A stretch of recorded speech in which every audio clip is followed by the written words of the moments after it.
хора!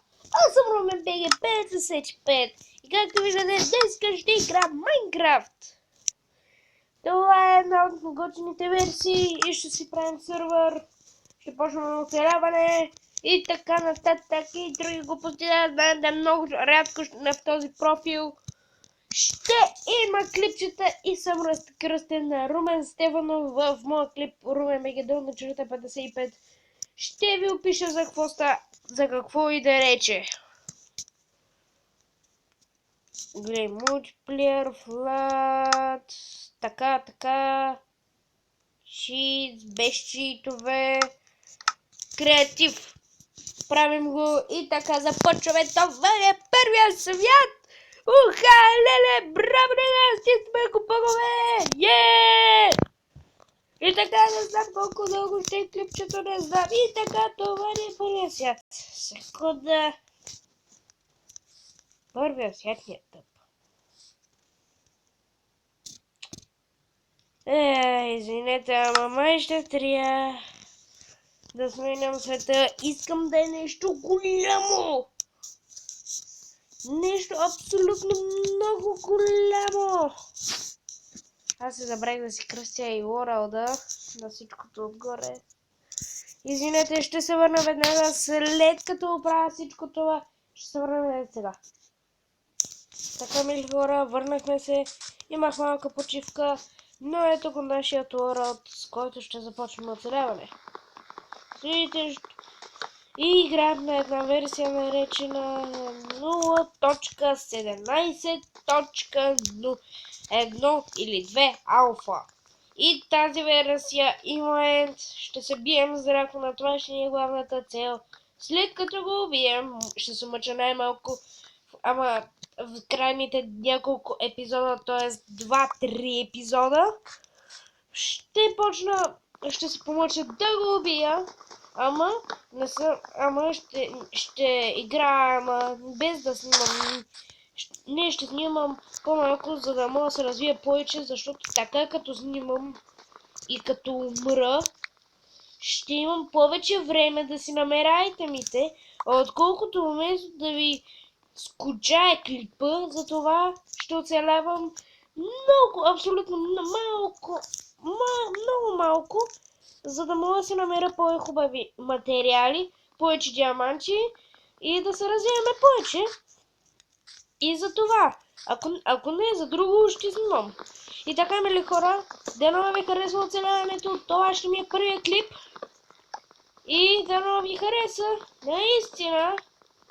Не съм се включил аутоджампа, защото който гледа този и последният му епизод, аутоджампа преебава цялата ви игра.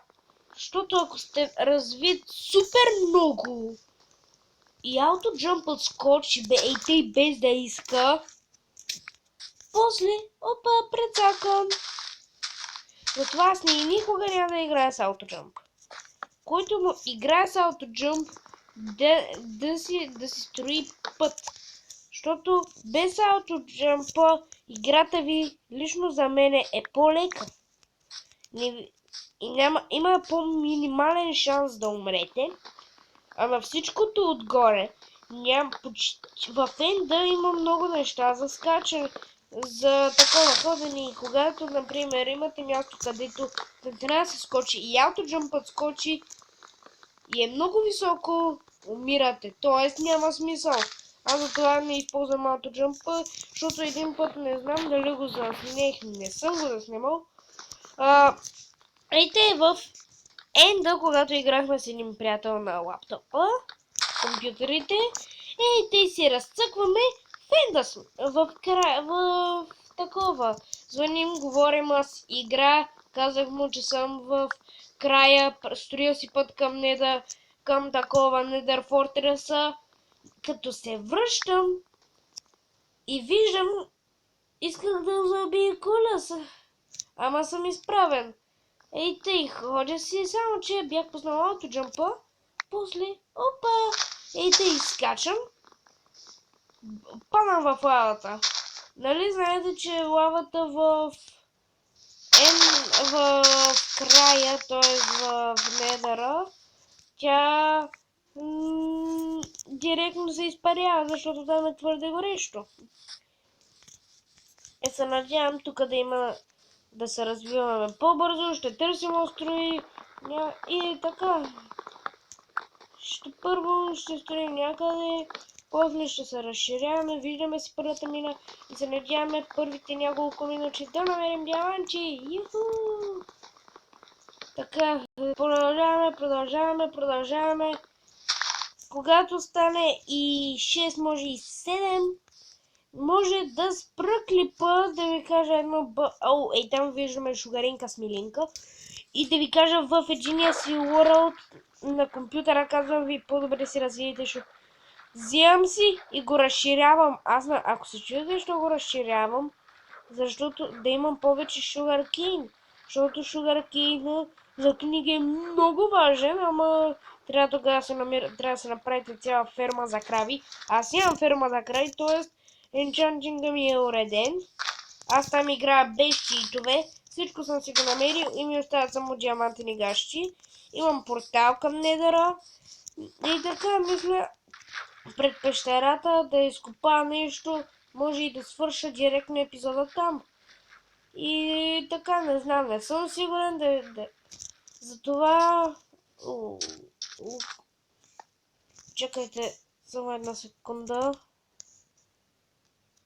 Settings, да не умра, че ако умра, ще щупям нещо. И да, май съм... Да, би трябвало съм с монстъри, което значи, че трябва да се пазя много. С монстъри ли сте? И сте в начало... Да, с монстъри ли сме? Ето, пред вас бях, не играем с читове, защото аз не съм хакер. Понякога играем с читове нарочно, за да игра.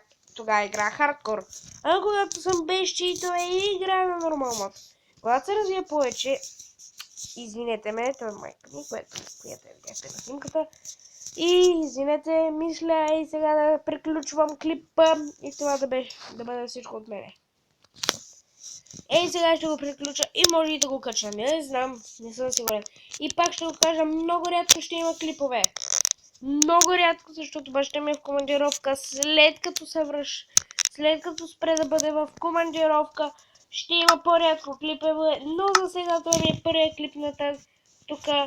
И се моля и до неделя ще се помъча да качвам колкото мога повече клипове. Събота или неделя ще се помъча да кажам колкото мога повече клипчета, да ви е по-интересна поредицата. Намалил съм си сетинга. Така.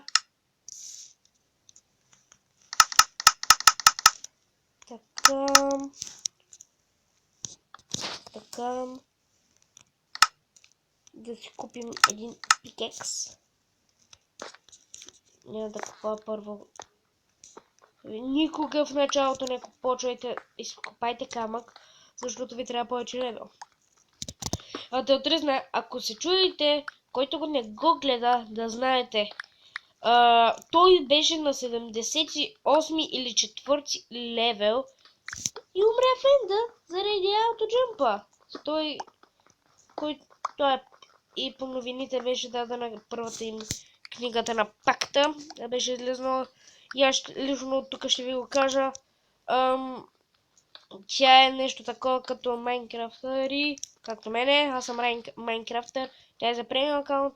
Мисля скоро да правя сървъра и тук ще дам IP-то в описанието. Ама който е хакер, тук ще оцеляване като тапактен тим. Много са кефе на тях. Аз съм им голям фен. Изгледал съм и 3 сезона. Много са готини. Особено с войната втория сезон. Третия сезон също е готин. Ама малко не ме кефеше пак Fatal Threat, че беше пуснал се гейм мода, за да обявя, защото те и Noob Cleaver се помъчиха да му вземат бронята, ама и аз се очудих, що го направиха вместо да му кажат да им направи брони. Ако се чуете защо Fatal Threat е супер развитие на Майнкрафт, защото той е постоянно в мините. Винаги в началото фаща супер много. Има супер многото айтеми. Извинете, малко съм болен. Има супер много лайта ми. И така. Така, това може да е първи епизод. Надявам се да ви е Чакайте. Така.